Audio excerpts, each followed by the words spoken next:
सबका topper channel और इस ब्यूटीफुल चैनल में आप सभी का बहुत बहुत स्वागत। और अभी जो हम फिजिक्स में लेक्चर देने वाले हैं वो आपका 11th क्लास का है, चैप्टर 2 है units and measurement. So this let us start this unit physics.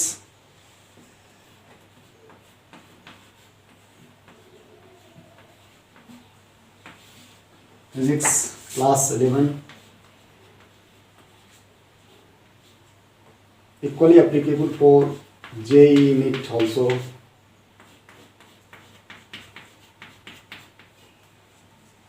Chapter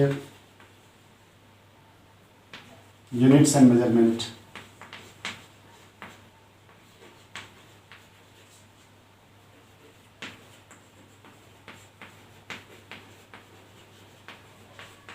measurement. और अभी जो हम यूनिट्स एंड मेजरमेंट में डिस्कस करने वाले हैं वो हमारा एरर एनालिसिस पार्ट आएगा। Error analysis,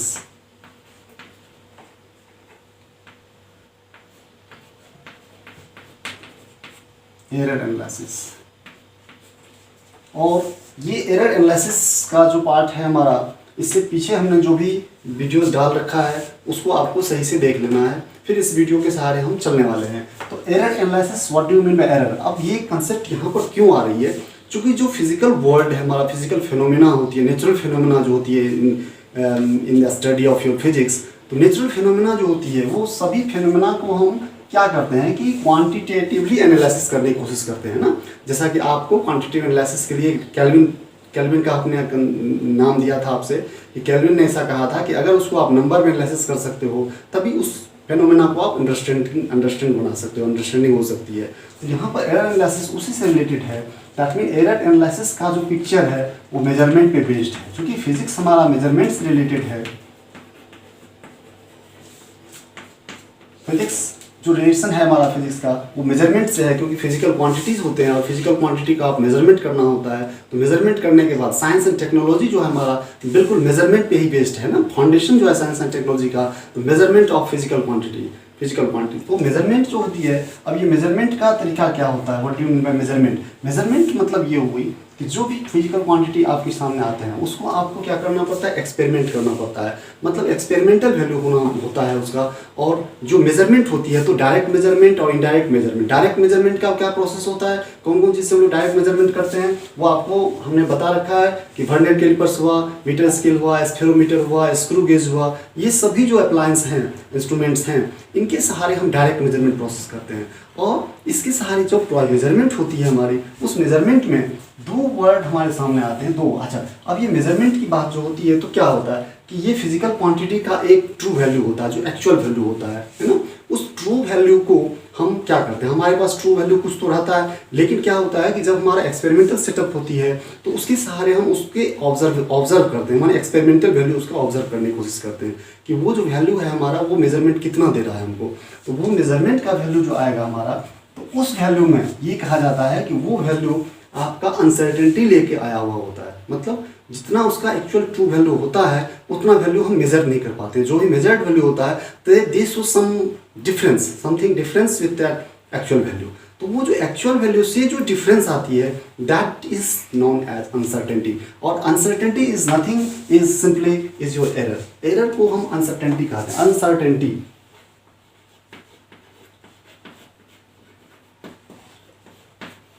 uncertainty, this is your error. इसी को हमने एरर का नाम दिया, ये हमारा एरर होता है। और ये एरर इंपॉर्टेंट रोल प्ले करता है हमारा, है ना। This is uncertainty, uncertainty is your error. तो अनसर्टेनिटी और एरर का जो मेन कॉज हुआ वो क्या हुआ, that is difference in actual value to the measured value. जो भी आप मेजरमेंट प्रोसेस करोगे that is measuring process. Measurement जो होगा हमारा वो मेजरिंग प्रोसेस पे डिपेंड करेगा। और मेजरिंग प्रोसेस से हम ये देखेंगे कि जो ट्रू वैल्यू है और जो ऑब्जर्व वैल्यू हमारे सामने आ रहा है उस दोनों वैल्यू के बीच में कितने का डिफरेंस आ रहा है। तो यही तो अनसर्टेनिटी हुआ। यही हमारा है कि जो वैल्यू हमको आना चाहिए था उतना वैल्यू हमारे साथ नहीं आ रहा है। That mean that error is associated, always associated with the measured value. So accurate value never possible, it is not possible to measure or measure the true value, actual value of any setup or any physical quantity. So इसमें हमारे पास जो error का concept है, ये error अब measurement के के point में जब एरर एनालिसिस हम लोग देखते हैं तो टू टर्म्स वेरी इंपॉर्टेंट है। जो टर्म्स आपके सामने आएगा यहाँ पर कि एक एक्यूरेसी होती है, एक एक्यूरेसी होती है और दूसरा हमारा प्रिसीजन होता है। दोनों वर्ड जो है हमारे करीब करीब बिल्कुल बराबर इक्वल मीनिंग रखता है ना। तो इक्वल मीनिंग होने का मतलब क्या होगा? एक्यूरेसी का मतलब क्या होगा? एक्यूरेसी का मतलब क्या होगा कि जो भी मेजर्ड वैल्यू होगा, एक्यूरेसी आपको ये बताता है कि that measured value is how much close to the true value, है ना, how much close to the value. तो इस तरह इसका मतलब accuracy of any measurement, accuracy measurement क्या बताएगा आपको? That mean that value how close, है how close it is to the true value. और फिर प्रेसिजन में क्या आएगा? प्रेसिजन का मतलब क्या होगा कि that value how much resolution और हाउ मच रिजोल्यूशन और what is the limit of that value that which is measured. So this is the point. अब प्रिसीजन और एक्यूरेसी का मतलब ये कहना है कि इसको हम, एक्यूरेसी का मतलब close value, true actual value के क्लोज, एक्चुअल वैल्यू का जो क्लोज वैल्यू, ट्रू वैल्यू के क्लोज वैल्यू जो आएगा दैट इज कॉल्ड एक्यूरेसी। जैसे कि सपोज करो कि आपके पास अगर 5.5 मीटर का कोई लॉन्ग रॉड है ना, और इसमें हम देखने वाले हैं कि अगर इसका एक्सपेरिमेंटल सेटअप हम देखें तो एक्सपेरिमेंटल सेटअप के सहारे अगर कोई मेजरमेंट हमारे पास आ रहा है 5.3 मीटर, ओके, और 5.3 मीटर आ रहा है और एक वैल्यू आपका जो प्रेसिजन के पॉइंट ऑफ व्यू से देखें, अगर इसका प्रेसिजन पॉइंट ऑफ व्यू से चलें तो 5.45 मीटर सपोज यहाँ पर 5.3 और ये 5.5 मीटर, आपका जो वैल्यू था वहाँ पर 5.5 मीटर है। और जो एक सेटअप जो हमारे पास है, जो एक इंस्ट्रूमेंट से मेजर कर रहे हैं, वो इंस्ट्रूमेंट हमको इसका वैल्यू 5.3 दे रहा है और दूसरा इंस्ट्रूमेंट जो दे रहा है वो 5.45 दे रहा है। तो अब इसमें इंपॉर्टेंट पॉइंट ये है कि ये 5.445 जो है, ये जो मेजरिंग इंस्ट्रूमेंट जिससे हम इसको मेजर कर रहे हैं उसका क्या होगा? प्रेसिजन ज़्यादा हो रहा है। प्रेसिजन ज़्यादा हो रहा है इसका मतलब क्या होगा? That is more resolution. अब ये रिजोल्यूशन की पार्ट होती है जिसको हम प्रेसिजन में दिखाने वाले हैं। तो एक्यूरेसी का मतलब क्या होगी? 5.5 के, अब इस दोनों वैल्यू को अगर देखें तो ये वैल्यू हमारा मोर प्रिसाइज बोला जा रहा है, इसको मोर प्रिसाइज वैल्यू बोल रहे हैं।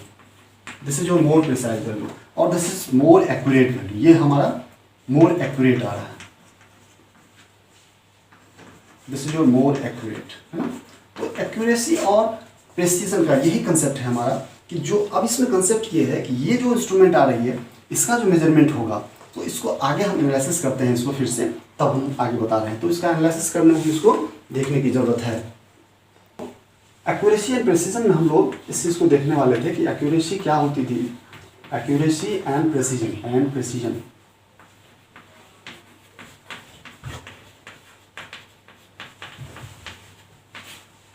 एक्यूरेसी में close to that measured value is how much, accuracy tells us measured value is how much close to the true value or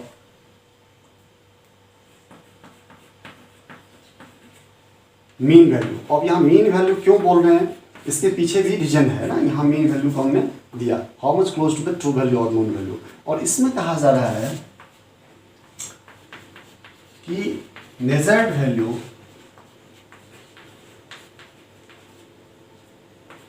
is how much resolved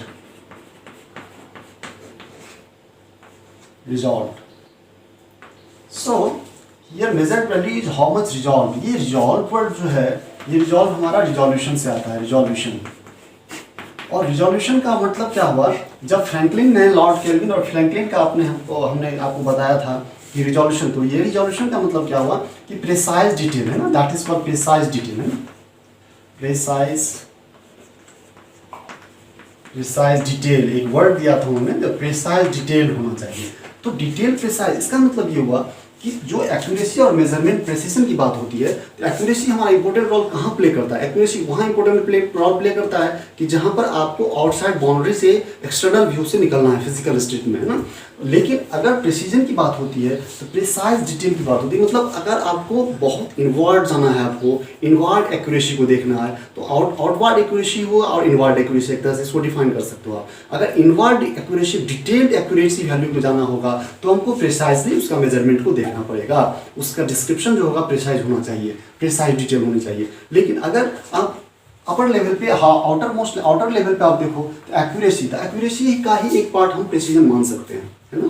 क्योंकि यहाँ पर आप प्रिसाइज डिटेल की बात होती है कि सपोज, अब ये प्रिसाइज डिटेल कहाँ कहाँ मिलता है। सपोज करो अगर आप एक्यूरेट वैल्यू की बात करोगे तो एक्यूरेसी कहाँ पर, जैसे कि एक्यूरेट वैल्यू का मतलब अगर मीटर स्केल की बात हम लोग करते हैं, जैसे जो मीटर स्केल, अगर मीटर स्केल होता है तो उसमें जो स्पेसिंग और इंटरवल जो होता है ना, वो कितना होता है, 1 mm का इंटरवल होता है। That is 1 mm is equal to 0.1 centimetre, 0.1 centimetre.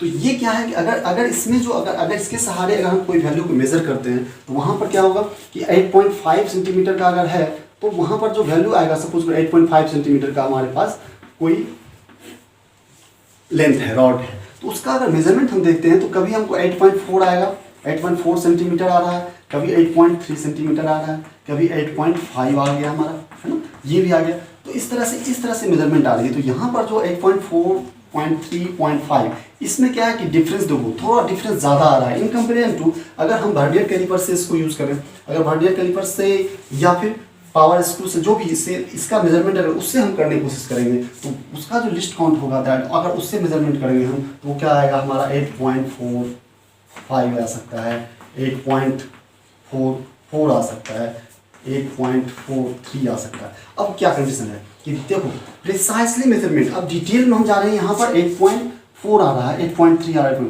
इसके बीच का डिफरेंस ज़्यादा आ रहा है। ये डिफरेंस भी तो इसके बीच का ज़्यादा है, 8.3 और 8.4 में 0.1 का सेंटीमीटर का 0.1 सेंटीमीटर का डिफरेंस आ रहा है।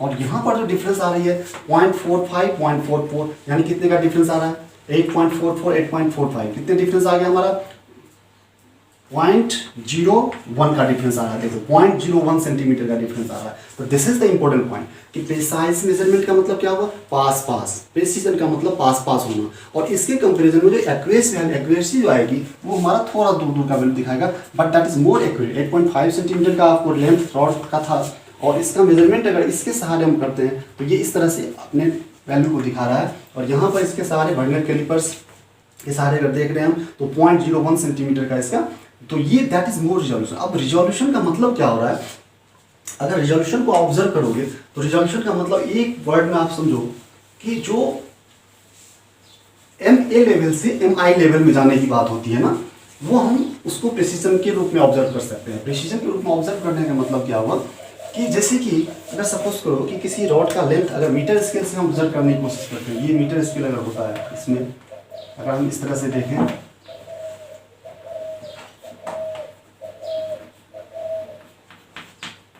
ये अगर 0 है, ये 1 सेंटीमीटर की बात होती है, यहाँ पर 1 सेंटीमीटर, इसको थोड़ा छोटा रखो, ये 0.5 की बात होती है, तो ये 0.5, 1 सेंटीमीटर, इतना अगर हम 1 सेंटीमीटर, 1 सेंटीमीटर की बात होती है, तो इसमें अगर कोई रॉड इस तरह का आपको कैलिब्रेशन किया हुआ मिला हुआ, अगर कोई रॉड की लेंथ हम यहाँ से सपोज करो इसके दोनों के बीच में आता है, अगर दोनों के बीच में आ रहा है कि एक ग्रेजुएशन ये है, एक डिवीजन ये है, तो अगर यहाँ तक आ गई रॉड हमारी, अगर यहाँ तक आ गई तब तो कोई बात नहीं, चलो ये रॉड हमारी यहाँ तक आ गई, ओके। लेकिन अगर कोई रॉड ऐसा है कि इस दोनों के बीच में आता है, इस दोनों के बीच में आ रहा है, सपोज करो कि ये रॉड की लंबाई यहाँ से यहाँ तक आ गई, यहाँ तक, ओके।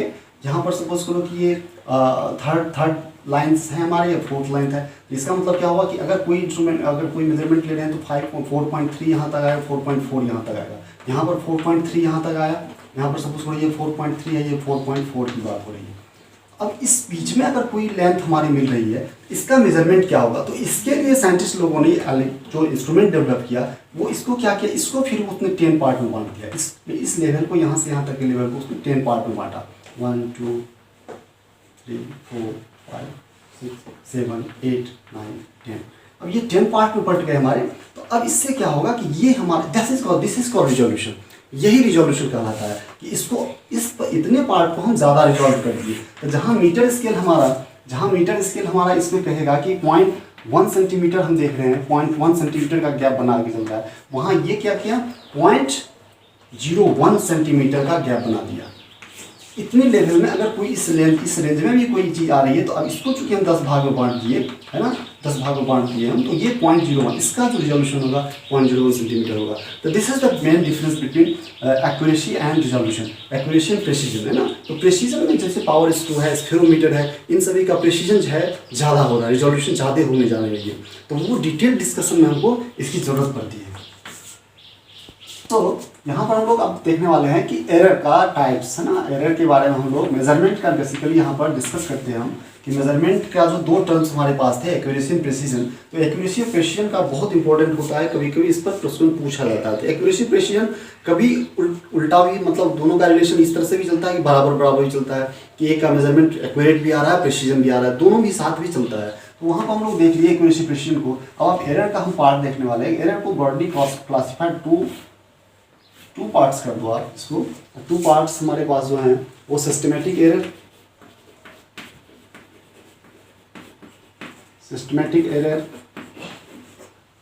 और एक थर्ड पार्ट भी हम लोग लेते हैं वैसे, बट वो हम सिस्टमेटिक एरर और रैंडम एरर में ही उसको कंक्लूड कर देते हैं। अगर आप एनसीईआरटी को देखें तो एनसीईआरटी उसको लिस्ट काउंट एरर जो हम मानते हैं ना, लिस्ट काउंट एरर, फिर ग्रॉस एरर के बारे में एब्सोल्यूट एरर, तो इस तरह से डिफरेंट वे में इसको क्लासिफाई करता है। कहीं कहीं इसको 2 पार्ट में बांटा गया है, कहीं 3 पार्ट भी कर लेते हैं हम लोग, बट ओवरऑल जो है सब ही एक ही जगह आके एक्युमुलेट हो जाते हैं हमारे। बट इस यहाँ पर एक सिस्टमेटिक एरर हुआ, फिर रैंडम एरर होता है हमारा, रैंडम एरर आती है। एरर के नाम पे ये सभी रैंडम एरर है, लिस्ट काउंट एरर है, ग्रॉस एरर है, एब्सोल्यूट एरर है, ये तो ये सभी। अब ये सिस्टमेटिक एरर, बट ब्रॉडली आपको इस 2 पार्ट को ही समझना है कि रैंडम एरर, अगर लिस्ट काउंट एरर की बात करते हैं तो वो हमारा लिस्ट काउंट एरर इसी में आ जाता है। लिस्ट काउंट एरर जो एनसीईआरटी में आपको दे रखा है, ये लिस्ट काउंट एरर को इस पार्ट में रखा गया है, ये लिस्ट काउंट एरर हो गई। तो लिस्ट काउंट रैंडम एरर के ही पार्ट में हम लिस्ट काउंट को डिस्कस करते हैं। अब सिस्टमेटिक एरर का क्या क्या पार्ट हो सकता है? सिस्टमेटिक एरर में इंस्ट्रूमेंटल एरर होते हैं हमारे, instrumental error, personal error, imperfect procedure,